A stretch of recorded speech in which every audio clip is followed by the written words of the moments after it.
lots of people are making that comparison that this tournament will have the impact on women's soccer in England that the 1999 World Cup had here in the United States. Do you buy that? I do. It's interesting in this day and age of, technology and immediate information. There is this desire, and I get it, this rush to make it a seminal moment. That this is it. This is what's going to happen. Well, you don't necessarily know. Okay. Yeah, you hope. And even in the moment, I mean, we can talk about 1999 and we look at it now in a very different type of lens as to how important it was.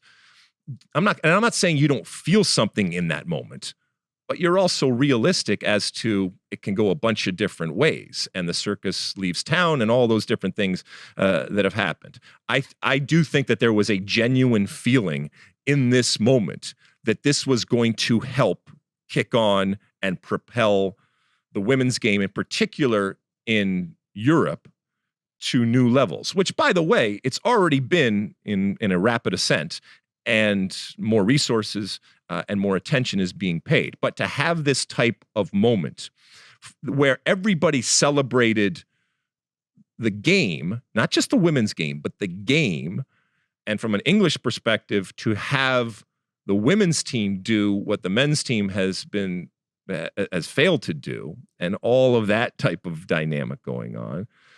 Yeah, I mean, I think that this is going to be looked on as a very important moment. Is it going to be the moment where everything changed? I don't know. I mean, the world can go in a lot of different directions, but you did feel something there. And when Chloe Kelly took it off, the throwback, if you will, to Brandi Chastain and what that meant, and the symbolism of that moment. Yeah, I get it. And there is now a history that exists when it comes to women's soccer.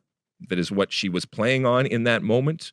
And there is a tip of a hat and a respect to what has come before, but more importantly, where it can then go to.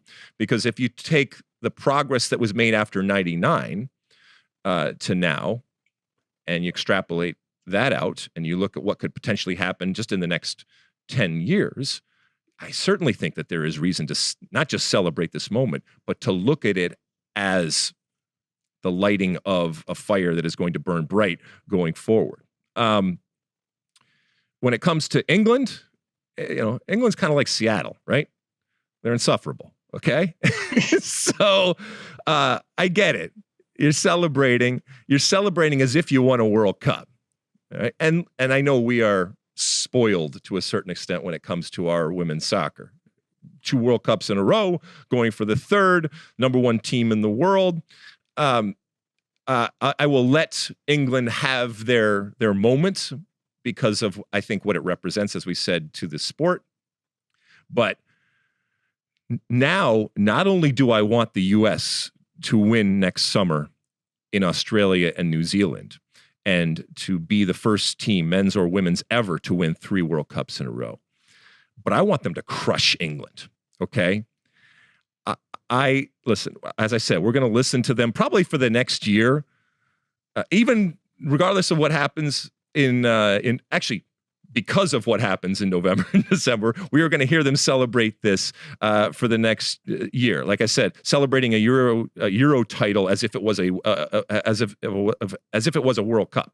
So as far as I'm concerned, from a U.S. perspective, well done, congratulations. But I cannot wait for next summer. Next summer cannot come soon enough. And not only, as I said, do I want the U.S. women's national team to win the World Cup, but at some point along the way, and chef's kiss it would be if it was in the final, I want them to crush England. And I want them to show exactly what it ultimately means to win a World Cup and to be the champions of the world. And they can have their moment. They brought it home. It's still at home. But when it comes to bringing it home from a World Cup perspective, which is a whole nother level, there's only one team, and that's the U.S.